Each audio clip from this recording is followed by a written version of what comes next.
আমরা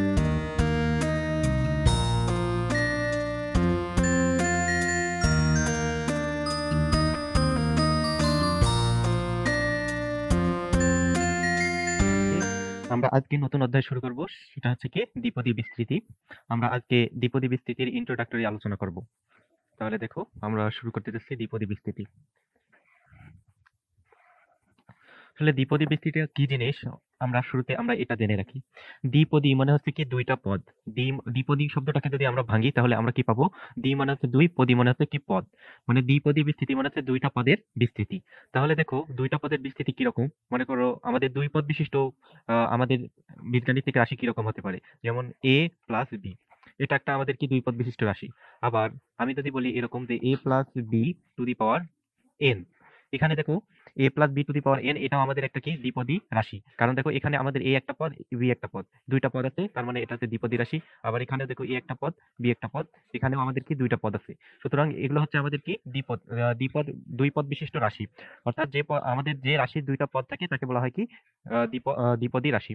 এখন এই দ্বিপদী রাশিগুলোর পাওয়ার আমাদের যদি n পর্যন্ত থাকে, তাহলে সেক্ষেত্রে আমরা কিভাবে আমরা মানে সেই রাশিটাকে ভাঙবো, বা সে কিভাবে আমরা ওই রাশিটাকে বিস্তার করব, সেটাই অ্যাকচুয়ালি আলোচনা করে দ্বিপদী বিস্তৃতি।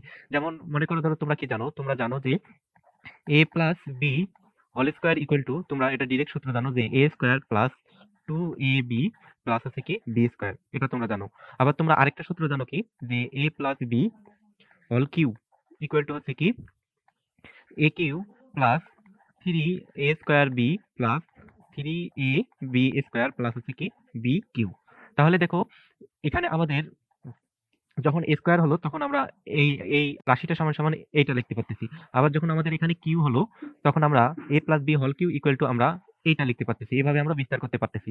এখন আমরা তো এরকম ছোট ছোট আমরা বিস্তারগুলো ইজিলি সূত্রের সাহায্যে করতে পারতেছি, কিন্তু যখন আমাদের এর পাওয়ারটা একটু বড় হয়ে যাবে, যেমন a plus B to the power মনে করো আছে কি যে 7, অথবা এরকম থাকতে পারে যে a plus B to the power 15। এখন এই পদগুলোকে আমরা কিভাবে বিস্তার করব, যে এখানে আমাদের পাওয়ার যদি আমাদের 15 হয়, 7 হয়, বা অন্য কিছু হয়, অর্থাৎ আমাদের 3 বা 4 এর চেয়ে যদি আমাদের বড় হয়, সেক্ষেত্রে আমরা কিভাবে এই পদগুলোকে বিস্তার করব, সেটাই অ্যাকচুয়ালি দ্বিপদী বিস্তৃতি আলোচনা করে।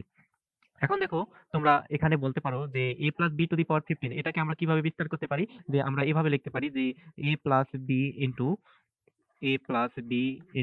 Dot dot dot dot dot, এরকম আমরা কি 15টা পদ আমরা কি 5তম পদ পদ, মানে 15টা পদ আমরা এভাবে কি করতে পারি, গুণন করতে পারি। গুণন করে আমরা আমরা এই a plus B to the power 15 এর মান আমরা কি করতে পারি, বের করতে পারি। এখন দেখো, এভাবে গুণন করে একটা রাশির মান বের করা আমাদের কিন্তু অনেক ডিফিকাল্ট হয়ে যায়। সুতরাং এটাকে আমরা কিভাবে সহজে আমরা ক্যালকুলেশন করতে পারি, এই যে আমাদের পদটা আছে, এই পদটাকে সহজে আমরা কিভাবে আমরা বিস্তার করতে পারি, সেই জিনিসটাই আমাদের দ্বিপদী বিস্তৃতি কি করে আলোচনা করে।